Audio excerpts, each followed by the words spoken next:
All right. Well, Taymour, thanks for doing this with me. So you're the head of football administration for a championship team. And so I think this is kind of a rare find because I think a lot of people aspire to work, if they're going to work in soccer, work in England. And also, I just don't know very many people who've had this career. I want to talk about soccer and the love you developed when you were younger for it, and then you came over to the US to come to school, and then your process with like going to school and then what team you worked for next and things like that. Yeah. So I was born in the UK to an Egyptian father and a Lebanese mother, and I was living in London till the age of 9. Then I moved to Paris at the age of 9 and went to the American school. Was in Paris till the age of 18, kind of in the American education system. But football was always my life. It was everything I had. I'd grown up with football, played, watched religiously. And I think I went to university, and maybe at that time I wasn't so sure I wanted to work in football straight away, but I always thought, wanted to be a big part of my life. I went to the University of Washington in Seattle. Again, the American education system in high school kind of gave me the platform to be able to actually even try and go to university in the US and understand what university in the US is a bit like.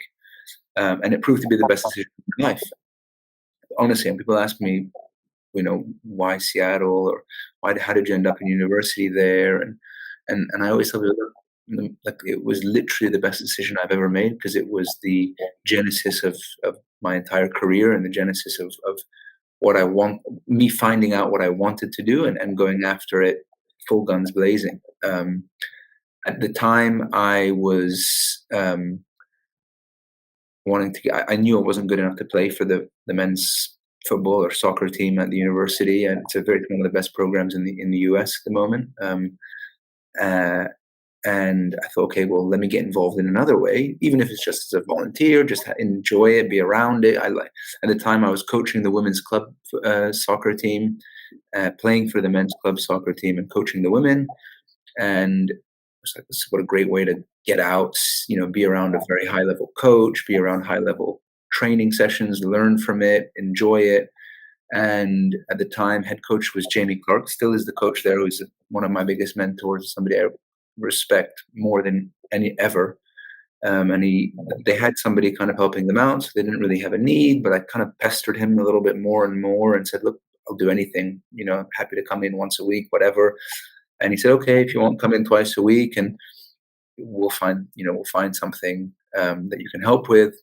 Originally, I was just, picking up balls, helping film training sessions, kind of anything and everything. Then I started to get my hand in the equipment, because the equipment manager was doing 4 of the sports at the school. So obviously he was very busy.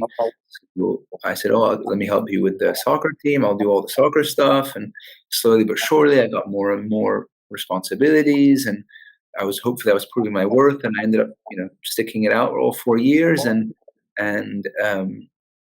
becoming kind of like an operations guy for them. It was all voluntary. I was doing it as just a student volunteer, and whilst I was in school, and I loved it. I thought, wow, there's an industry here, right? You can work in football administration, logistics, things like that. I ended up doing organizing a lot of the team meals, helping with giving tours to potential recruits, and doing all the equipment, managing the Nike allotment, doing a project with Nike to organize boot. Basically, Nike would come to us and have our players wear their new boots that would be coming out in a year or 2 years, and having our guys test them. And I managed that whole project, and it was, incredible experience. I learned so much, and kind of found the passion in the football administration world. I thought, okay, well, I can probably do this for a living. This is really what I want to do, and I'd like to go do this at a big in England. And I said, okay, let's see where I go. And then I graduated from the UW, and Craig Weibel, who I know was at the time, he was assistant coach at Washington my sophomore and junior year, and he ended up after that going to Real Salt Lake as an assistant coach, and then within a year became technical director and general manager. my student. I'm not from the US, despite my accent. I don't have an American passport or green card. So my student visa was going to expire, and I was going to try and find work in the UK. And he said, "Look, I have a team administration job with our reserve team, the Real Monarchs, here in Salt Lake. I think you'd be a really good fit. I want you to apply." Applied, went through a few interviews on the phone, and then one in person in Salt Lake, and I was very lucky enough to be offered the job. And it was the beginning of my, it was I always talk about I had many dreams. I always dreamed of working in professional football. That was the first step of my dream, was to get into professional football. So I was in the professional game then. Worked for the Monarchs for a few years um, as a team administrator. That's where I met the lovely Hannah Andolsek. Um, now You're kind. now my beautiful friend. Um, and it was an incredible opportunity to just learn, to grow, to put on many. I mean, obviously it was a team at the time third division, which became second division, which is the reserve team for Real Salt Lake. But I was helping the first team as well. I started doing all the immigration for the football club, managing all that. I then took on all the entire equipment budget and managing the equipment budget for the whole. I think it was a $1 million Adidas allotment for the first team, reserve team, academy, and the staff. And working crazy hours and having no work-life balance, but by putting on all these different hats every single day and learning so much, it just gave me a huge platform to be able to get the next job at some point, right? And that's kind of what happened. I met Dane Murphy in Salt Lake, who came in as a scout and then became technical director. And when Dane left briefly to DC United. And then after, I think, 3 months there, he got offered the CEO position at Barnsley Football Club, which is a club in England, and the Championship, which is the second division.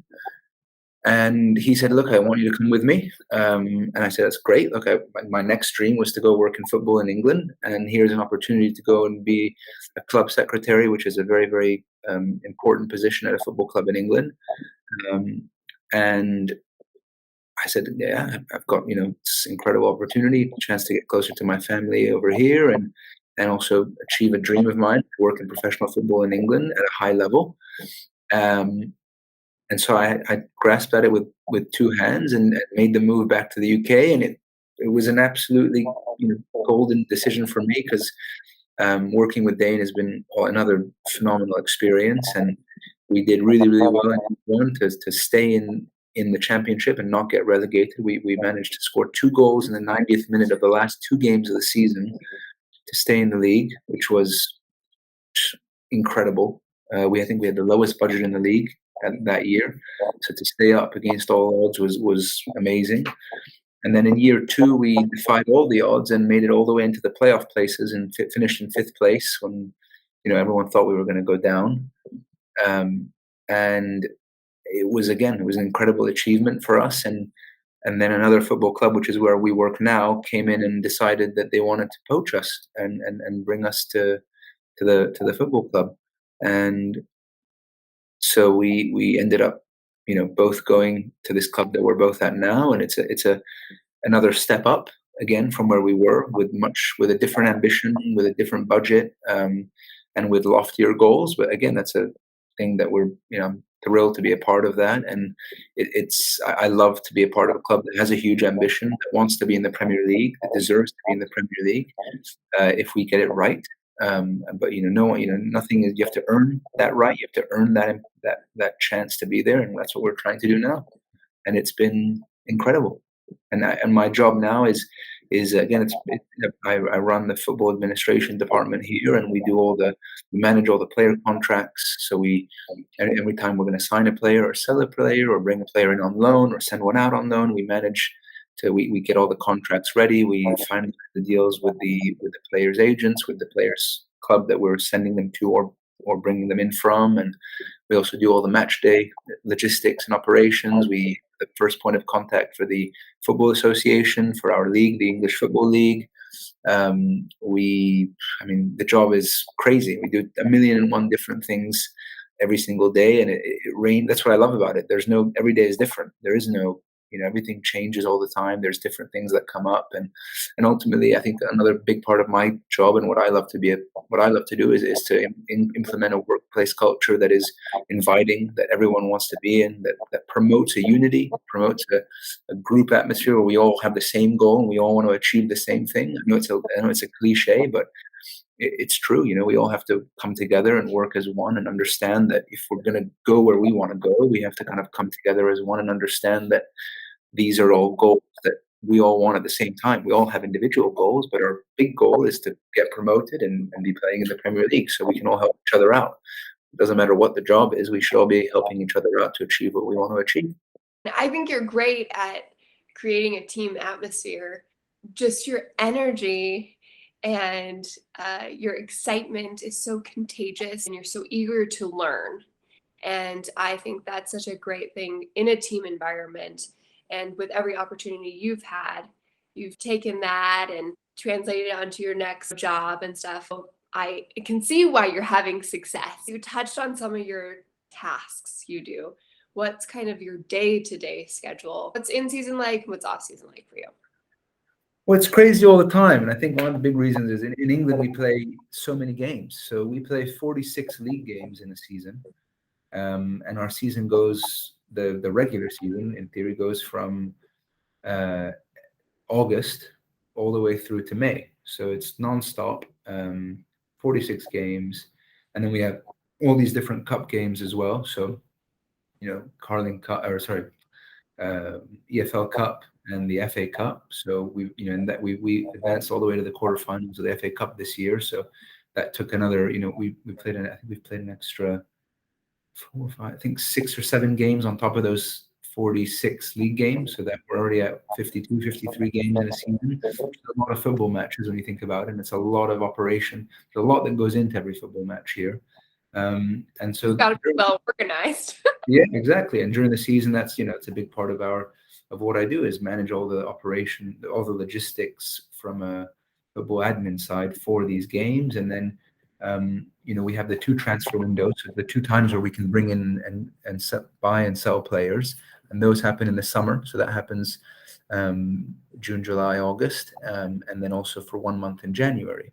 So those periods are also incredibly busy because that's when you have the opportunity. That's when the market is open, and that's when and to bring in a player is it's a big thing. It's not just there's a lot of paperwork that goes into it, a lot of contractual documentation that goes into it, and then if you're bringing in somebody from abroad, you've got to deal with the whole visa process, and to get a work permit in the UK is very, very difficult.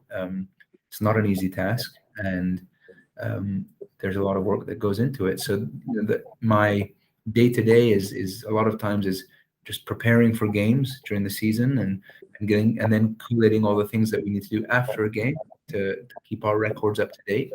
But then managing also everything that comes from the league. We get a lot of correspondence from the league, a lot of different initiatives that have to be fulfilled.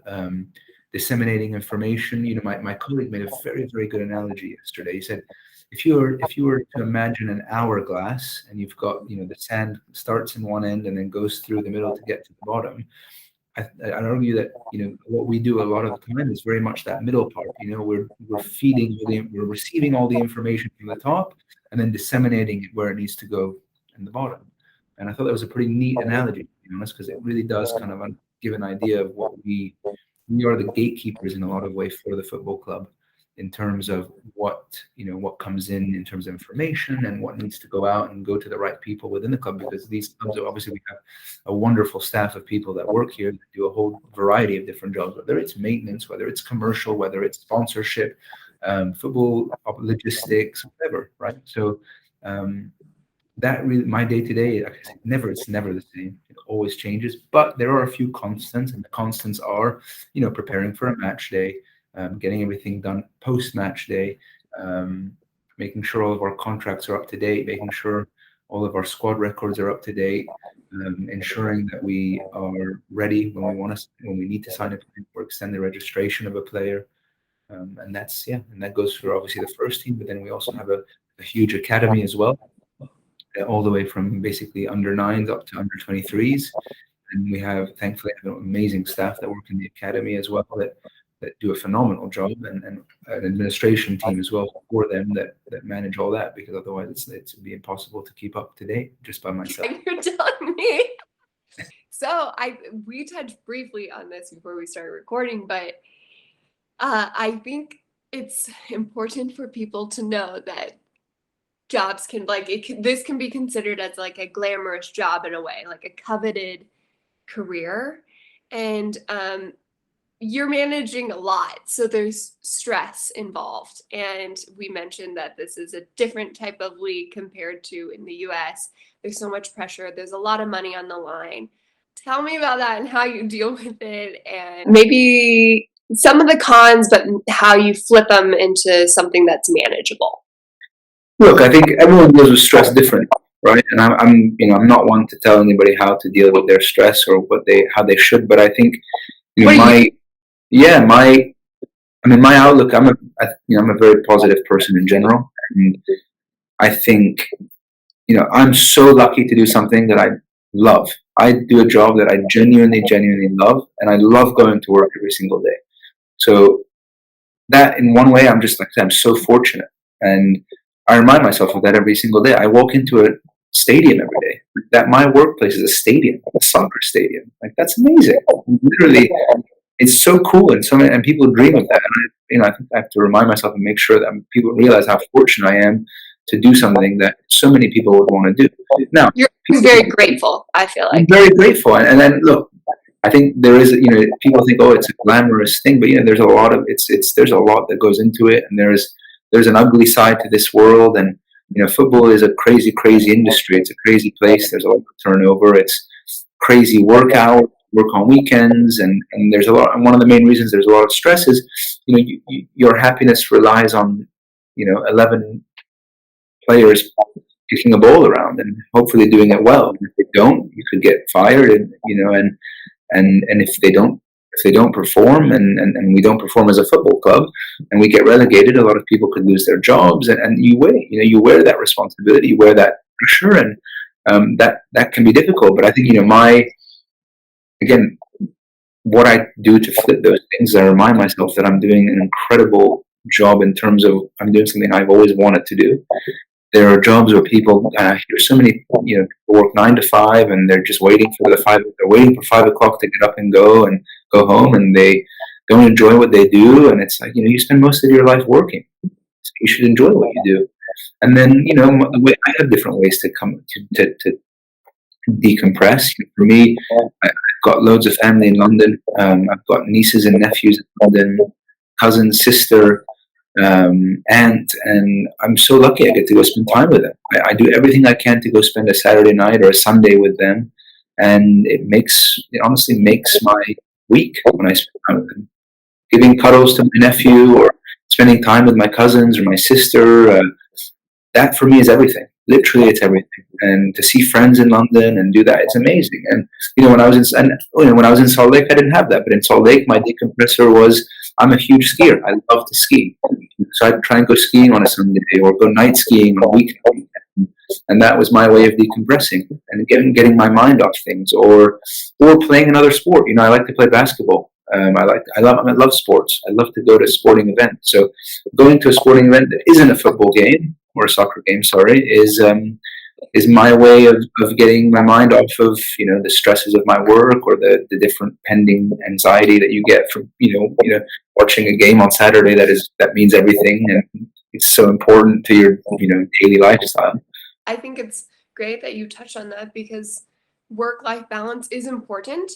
And even if we love what we do, we can't forget other aspects of our life. And so it's nice that you mentioned your family and that you get to see them. And you're right, when you were here, you didn't have that outlet. But so what were you able to do? And I think that's great to talk about. And I also really totally agree, and probably one of the reasons why we're good friends, because yes, you can focus on the stress or negative. You can pick that apart with anything if you really wanted to.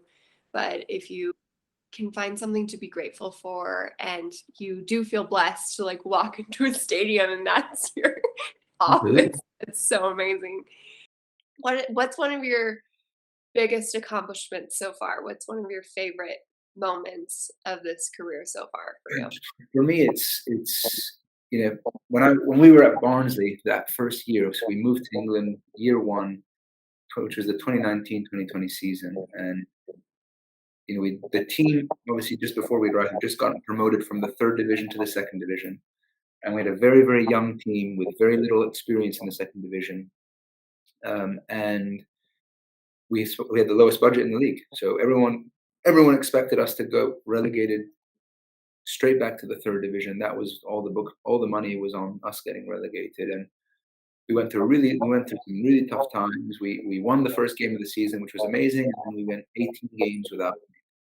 We were bottom of the table in a really difficult place, and somehow we managed, after not winning for 18 games, we kind of turned it all around and found a way to claw ourselves out of the relegation battle. And we went, and then COVID hit.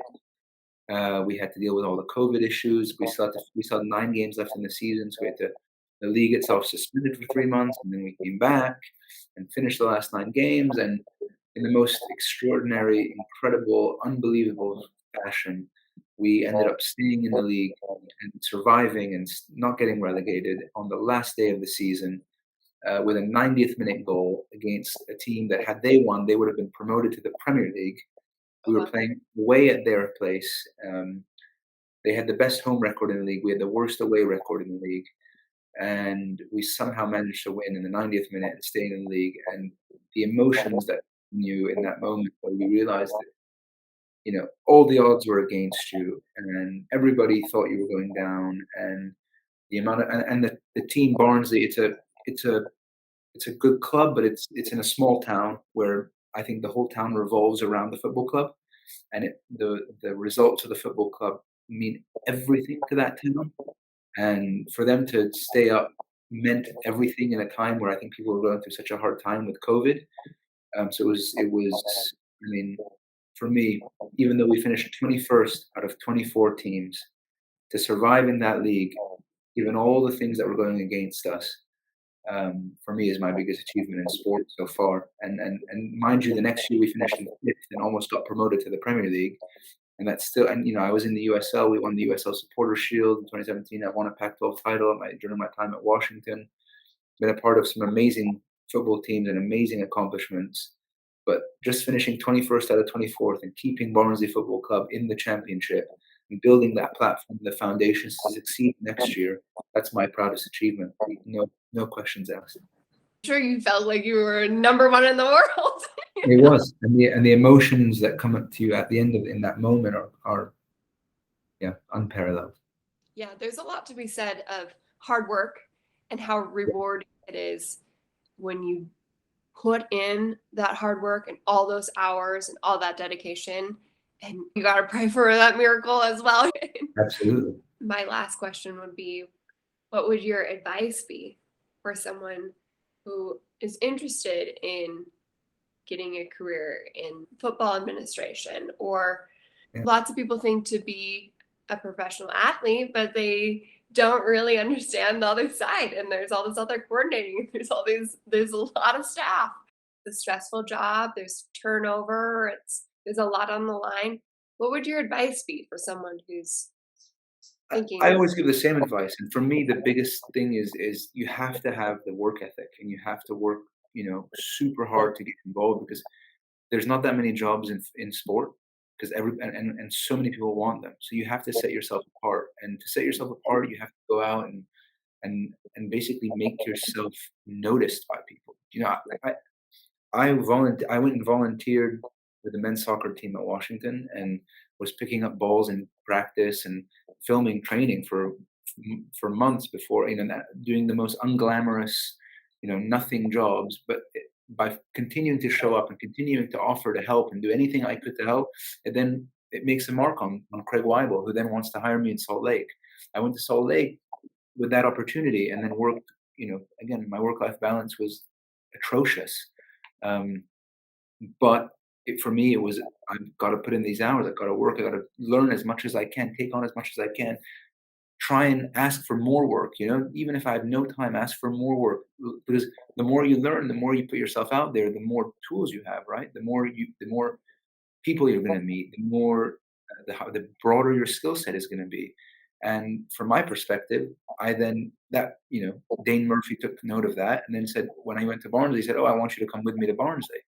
So I haven't applied for a job in my professional career yet. I've just been brought different. I was, somebody wanted me in Salt Lake, and somebody wanted me at Barnsley, and then we both wanted the club that we're at now. So my advice is you have to work uber hard, because in most time, and I speak from my own experience, and now when I want to hire people that I trust. I want to hire people that I know I will work well with. So that's a natural trait. People want to hire people they trust. So I've been hired every time based on because people trust me, and because of the work ethic I put in at a different place. So my advice: go out there, go get jobs you don't want. As long as you get yourself in the door, you can then prove that you're good enough to do another job, and then somebody might take note and then want to bring you with them somewhere else. And that's how you slowly get bigger and bigger, and you get to the next job, and so on and so forth. So work ethic. For me, work ethic is my biggest piece of advice for anyone that is young and wants to get involved in this career. Wonderful. I totally agree. And I also think that not only did you always do your job, but you always tried to go above and beyond, and you still try to do that. And I was taught that as well with my parents. Like, people are gonna pay attention to how you're working, and if you get your stuff done, and they're gonna take note. And it's a testament in your life, because you never had to apply, and people were able to just judge you on, oh, want that guy on my team because he works hard. Blessed. I'm very blessed to be in that situation, and I'm blessed, but I'm also, it was also my own work. I know a lot of my work ethic is the reason that these opportunities came. Well, thank you so much for chit chatting with me today. It was my pleasure. An absolute pleasure. And of course, by the way, if there's anyone that is ever listening that that reaches out or wants to chat, my line is always open. I say I'm always willing to help others and speak to others, or hear what they have to say, or hear what they're trying to do, and whatever. Conversation is a conversation. So, like I say, if there is anyone listening that wants to chat, please reach out to Hannah or find me, and we'll talk. That's so nice, so generous. And there's nothing better than meeting good people, right? In general, in life, that's what life is all about. Meet good people and take it from there. It's true. Well, thank you again. No problem. See you, my dear.